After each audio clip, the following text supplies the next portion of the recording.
नमस्कार प्यारे बच्चों, आइए देखते हैं आज ही हुए पेपर कक्षा 11वीं इतिहास विषय की आंसर की। 80 मार्क्स का पेपर था। पेपर जो है वो भिवानी बोर्ड के द्वारा सेट किया गया था।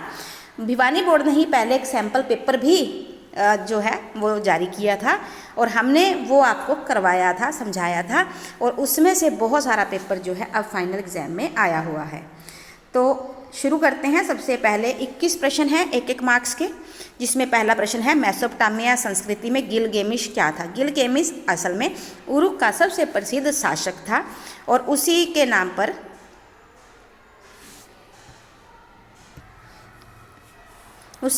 पर एक बहुत प्रसिद्ध महाकाव्य की रचना हुई, जिसे कहा गया गिलगेमिश का महाकाव्य। आजकल मोहनजोदड़ो और हड़प्पा किस देश में है? पाकिस्तान में। सुमेरियन भाषा की लिपि कौन सी थी? कीलाक्षर। रोम नगर की स्थापना कब हुई? 753 ईस्वी पूर्व। रोम का प्रथम सम्राट ऑगस्टस। निकट पूर्व से क्या अभिप्राय है? भूमध्य सागर के बिल्कुल पूर्व का इलाका, जिसमें सीरिया, फिलिस्तीन, मेसोपोटामिया के प्रांत आते हैं। यायावर शब्द से क्या अभिप्राय है? घुमक्कड़, जो मुख्यतः पशुपालक या शिकार संग्राहक होते थे। चंगेज खान के बाद कौन सा मंगोल सर्वाधिक प्रसिद्ध हुआ? Kublai Khan. मार्को पोलो किस देश का निवासी था? इटली। फ्यूड शब्द का क्या अर्थ है? भूमि का टुकड़ा। किस शताब्दी में फ्रांस के नॉर्मंडी प्रांत के एक राजकुमार के द्वारा इंग्लैंड और स्कॉटलैंड के द्वीप पर अधिकार कर लिया गया? 11वीं शताब्दी में। सामंती व्यवस्था में मेनर क्या था? लॉर्ड का आवास।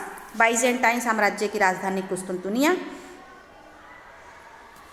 द प्रिंस नामक पुस्तक के लेखक कौन थे? मैकाइवली। छापे खाने का आविष्कार कब हुआ? 1453 में। और 16वां प्रश्न है नवजागरण काल में मानवतावाद का प्रणेता कौन था?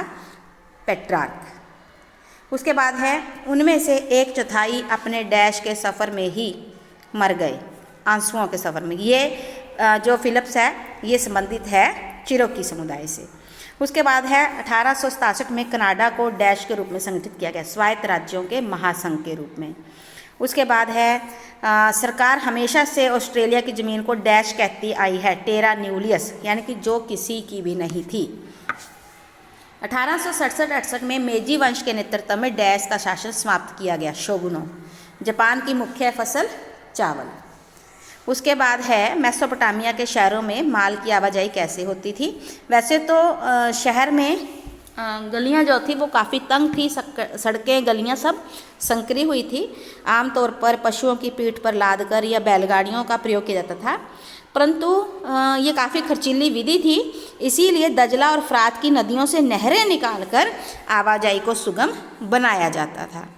रोमन साम्राज्य में सेंट ऑगस्टिन के बारे में आप क्या जानते हैं? सेंट ऑगस्टिन रोमन साम्राज्य के एक महान ईसाई दार्शनिक हुए हैं।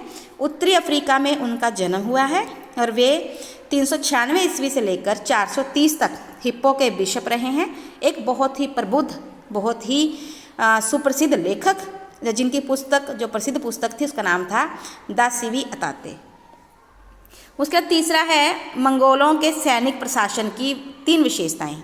इसमें आप लिखें कि जो चंगेज़ खान की या मंगोलों की सेना थी वो दशमलव पद्धति पर गठित की गई थी, जिसमें 10, 100, 1000 और 10,000 की टुकड़ियाँ थी, और सभी सेना में अलग अलग विभिन्न मंगोल जनजातियों को शामिल किया गया था। सेना को प्रशिक्षण देने के लिए कप्तानों की नियुक्ति की गई थी, जिन्हें नोयान कहा जाता था। उसके बाद है सामंतवाद का अर्थ स्पष्ट करें। ये जर्मन भाषा के शब्द फ्यूड से बना है, जिसका अर्थ होता है भूमि का टुकड़ा। इस व्यवस्था में राजा जो है पूरी भूमि का स्वामी है और वो अपनी भूमि को कुछ टुकड़ों में बांट के अपने अधीन अपने प्रिय व्यक्तियों को दे देता है, बदले में सेना और कर की व्यवस्था लेने का वचन लेता है। अब आगे जो व्यक्तियों को वो जमीन मिली, वो भूमि का टुकड़ा प्राप्त हुआ, वे सभी सामंत कहलाते हैं और वे आगे चाहें तो इस जमीन को फिर बांटकर हिस्सों में दे सकते हैं। तो इस पूरी पद्धति को सामंतवाद कहा गया। उसके बाद है चिरोकी समुदाय की बेदखली का वर्णन करें। चिरोकी समुदाय जॉर्जिया का एक प्रसिद्ध कबीला था, जिन्होंने पश्चिमी जीवन शैली, रहन सहन, इवन के अंग्रेजी बोलना भी सीख लिया था।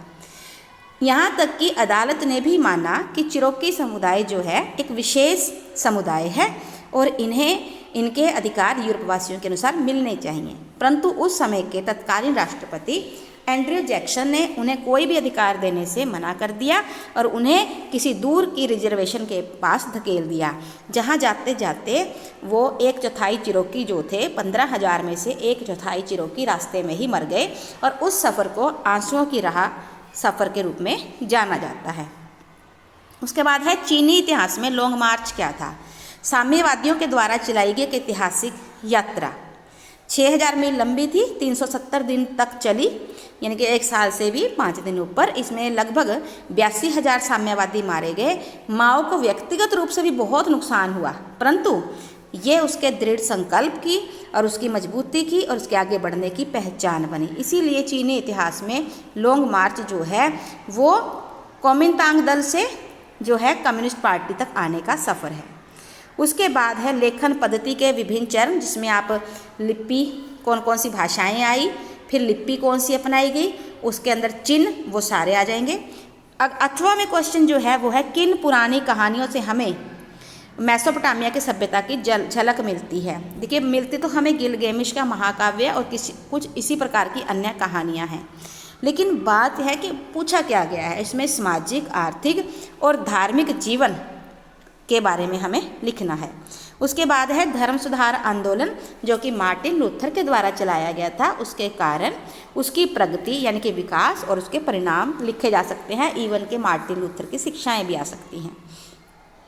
उसके बाद है नवजागरण की विशेषताएं। नवजागरण की विशेषताओं में जो भी है मानवतावाद आ जाएगा, यथार्थवाद आ जाएगा, तर्क की प्रधानता आ जाएगा, वो सारे पॉइंट आएंगे।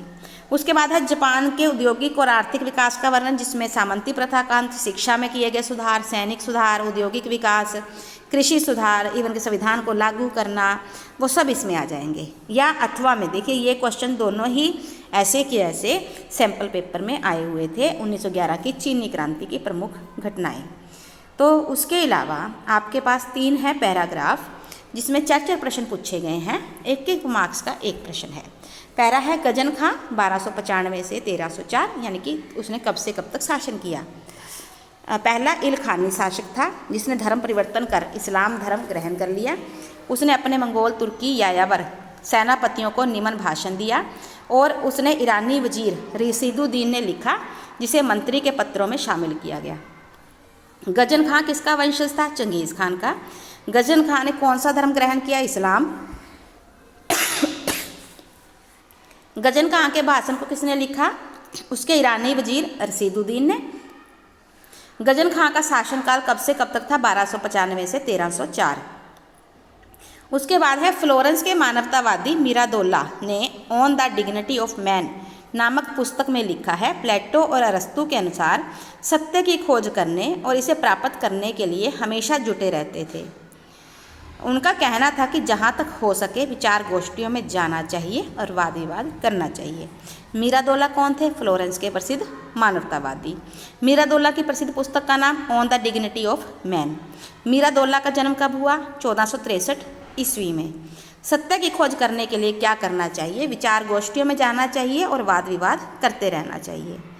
उसके बाद है ये तीनों पैराग्राफ बहुत सरप्राइजिंग है कि सारे पैराग्राफ जो हैं वो आपके सैम्पल पेपर में आए हुए थे। कैलिफोर्निया के निकट रहने वाले होपी आदिवासी ये मानते थे कि उनके पास वापस आने वाले पहले भाई और बहन धरती के पार से कछुओं के रूप में आएंगे। वे इंसान होंगे पर कछुओं के रूप में आएंगे।